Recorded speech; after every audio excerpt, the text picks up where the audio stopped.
ਦਰਸ਼ਕਾਂ ਦਾ ਸਵਾਗਤ ਹੈ ਜੀ ਸਾਡੇ ਇਨਫੋਟੇਨਮੈਂਟ ਜ਼ੋਨ ਦੇ ਵਿੱਚ। ਮੰਕੀ ਪੌਕਸ ਦੇ ਕੀ ਹਨ ਲੱਛਣ ਤੇ ਕੀ ਕਾਰਨ ਨੇ ਜਿਸ ਨੂੰ ਵਿਸ਼ਵ ਸਿਹਤ ਸੰਗਠਨ ਨੇ ਗਲੋਬਲ ਐਮਰਜੈਂਸੀ ਐਲਾਨਿਆ। ਵਿਸ਼ਵ ਸਿਹਤ ਸੰਗਠਨ ਨੇ ਮੰਕੀ ਪੌਕਸ ਨੂੰ ਗਲੋਬਲ ਹੈਲਥ ਐਮਰਜੈਂਸੀ ਐਲਾਨ ਦਿੱਤਾ ਹੈ। ਵਿਸ਼ਵ ਸਿਹਤ ਸੰਗਠਨ ਵੱਲੋਂ ਇਹ ਐਲਾਨ ਉਦੋਂ ਕੀਤਾ ਜਾਂਦਾ ਹੈ ਜਦੋਂ ਕਿਸੇ ਬਿਮਾਰੀ ਦੇ ਮਾਮਲੇ ਤੇਜ਼ੀ ਨਾਲ ਵੱਧ ਜਾਣ। ਸੰਗਠਨ ਵੱਲੋਂ ਇਹ ਫੈਸਲਾ ਵਾਇਰਸ ਬਾਰੇ ਉਹਨਾਂ ਦੀ ਦੂਜੀ ਐਮਰਜੈਂਸੀ ਮੀਟਿੰਗ ਵਿੱਚ ਲਿਆ ਗਿਆ। विश्व सेहत संगठन के डायरैक्टर जनरल डॉक्टर टेड्रोस अनुसार हुण तक 75 देशों में मंकी पॉक्स के 16,000 तो वध मामले आ चुके हैं। उन्हां मुताबक हुण 5 लोगों की मौत हो चुकी है। भारत सरकार वालों मंकी पॉक्स संबंधी हालातों का जायजा लैण लई एक टास्क फोर्स का गठन भी किया गया है, जिसकी अगवाई नीति आयोग के मैंबर डॉक्टर वीके पाल करेंगे। खबर एजेंसी मुताबक विशेष टास्क फोर्स के गठन बारे फैसला 26 जुलाई ਨੂੰ ਹੋਏ ਇੱਕ बैठक च लिया गया सी, जिस विच प्रधानमंत्री के प्रिंसीपल सकत्तर पद्धर के अधिकारी शामिल सन। ਇਹ कमेटी इस बीमारी बारे सरकार ਨੂੰ सूचना मुहैया करवाएगी ਅਤੇ ਇਸ ਨਾਲ ही लोड़ पैण ते टीकाकरण संबंधी जरूरत बारे भी सरकार ਨੂੰ जाणू करवाएगी। भारत विच इस समय मंकी पॉक्स के 4 केस हैं। Indian council of medical research ਨੂੰ भी भारत सरकार ਵੱਲੋਂ ਲੋੜੀਂਦਾ ਹਦਾਇਤਾਂ ਦਿੱਤੀਆਂ ਗਈਆਂ ਹਨ। ਮੰਕੀ ਪੌਕਸ ਨਾਲ ਪੀੜਤ ਵਿਅਕਤੀ ਨੂੰ ਬੁਖਾਰ ਚੜ੍ਹਦਾ ਹੈ ਅਤੇ ਸਰੀਰ ਉੱਤੇ ਛਾਲੇ ਪੈ ਜਾਂਦੇ ਹਨ। ਸਿਹਤ ਮਾਹਰਾਂ ਦਾ ਕਹਿਣਾ ਹੈ ਕਿ ਭਾਵੇਂ ਇਸ ਦੇ ਮਰੀਜ਼ਾਂ ਦੀ ਗਿਣਤੀ ਵਿੱਚ ਵਾਧਾ ਹੋ ਸਕਦਾ ਹੈ, ਪਰ ਇਸ ਦੇ ਵਧੇਰੇ ਵਸੋਂ ਵਿੱਚ ਫੈਲਣ ਦਾ ਖਤਰਾ ਘੱਟ ਹੈ।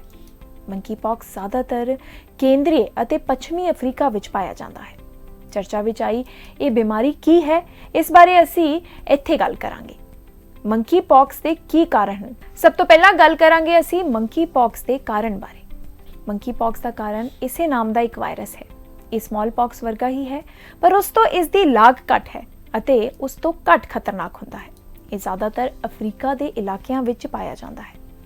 ਮੱਧ ਅਤੇ ਦੱਖਣੀ ਅਫਰੀਕਾ ਦੇ ਦੂਰ ਦੁਰਾੜੇ ਇਲਾਕੇ ਇਸ ਨਾਲ ਜ਼ਿਆਦਾ ਪ੍ਰਭਾਵਿਤ ਹਨ। ਇਹ ਦੋ ਤਰ੍ਹਾਂ ਦੇ ਹੁੰਦੇ ਹਨ, ਜਿਨ੍ਹਾਂ ਵਿੱਚੋਂ ਇੱਕ ਦੱਖਣੀ ਅਫਰੀਕਾ ਅਤੇ ਦੂਜਾ ਮੱਧ ਅਫਰੀਕਾ ਵਿੱਚ ਪਾਇਆ ਜਾਂਦਾ ਹੈ। यूके ਵਿੱਚ ਜੋ ਮਰੀਜ਼ ਮਿਲੇ ਹਨ ਉਹ ਨਾਈਜੀਰੀਆ ਤੋਂ ਆਏ ਹਨ ਅਤੇ ਇਸ ਕਰਕੇ ਹੋ ਸਕਦਾ ਹੈ ਕਿ ਇਹ ਦੱਖਣੀ ਅਫਰੀਕਾ ਵਾਲਾ ਸਟ੍ਰੇਨ ਹੋਵੇ। ਇੱਕ ਸਿਹਤ ਕਰਮਚਾਰੀ ਨੂੰ ਮਰੀਜ਼ ਤੋਂ ਇਹ ਬਿਮਾਰੀ ਹੋਈ ਹੈ। ਫਿਲਹਾਲ ਯੂਕੇ ਵਿੱਚ ਇਸ ਦੇ 4 ਨਵੇਂ ਕੇਸ ਆਏ ਹਨ। ਯੂਕੇ ਦੀ ਹੈਲਥ ਸਿਕਿਉਰਿਟੀ ਏਜੰਸੀ ਮੁਤਾਬਕ ਜੇਕਰ ਕਿਸੇ ਨੂੰ ਇਹ ਸਮੱਸਿਆ ਸਾਹਮਣੇ ਆਉਂਦੀ ਹੈ ਤਾਂ ਉਹਨਾਂ ਨੂੰ ਡਾਕਟਰ ਕੋਲ ਜਾਣਾ ਚਾਹੀਦਾ ਹੈ। ਹੁਣ ਅਸੀਂ ਗੱਲ ਕਰਦੇ ਹਾਂ ਮੰਕੀ ਪੌਕਸ ਦੇ ਸਿੰਪਟਮਸ ਬਾਰੇ। ਇਸ ਵਿੱਚ ਸਿਰ ਦਰਦ ਹੋ ਸਕਦਾ ਹੈ। ਇਸ ਦੇ ਸ਼ੁਰੂਆਤੀ ਲੱਛਣਾਂ ਵਿੱਚ ਬੁਖਾਰ, ਸਿਰ ਦਰਦ, ਸੋਜ, ਪਿੱਠ ਵਿੱਚ ਦਰਦ, ਮਾਸਪੇਸ਼ੀਆਂ ਵਿੱਚ ਦਰਦ ਅਤੇ ਥਕਾਵਟ ਸ਼ਾਮਿਲ ਹਨ। ਇੱਕ ਵਾਰ ਬੁਖਾਰ ਹੋ ਜਾਵੇ ਤਾਂ ਚਮੜੀ ਤੇ ਦਾਣੇ ਹੋ ਸਕਦੇ ਹਨ ਜੋ ਹੌਲੀ-ਹੌਲੀ ਚਿਹਰੇ ਤੱਕ ਅਤੇ ਉਸ ਤੋਂ ਬਾਅਦ ਪੂਰੇ ਸਰੀਰ ਦੇ ਦੂਜੇ ਹਿੱਸਿਆਂ ਤੱਕ ਵੀ ਪਹੁੰਚ ਸਕਦੇ ਹਨ। ਇਹ ਜ਼ਿਆਦਾਤਰ ਹੱਥਾਂ ਪੈਰਾਂ ਉੱਪਰ ਦੇਖਣ ਨੂੰ ਮਿਲਦੇ ਹਨ।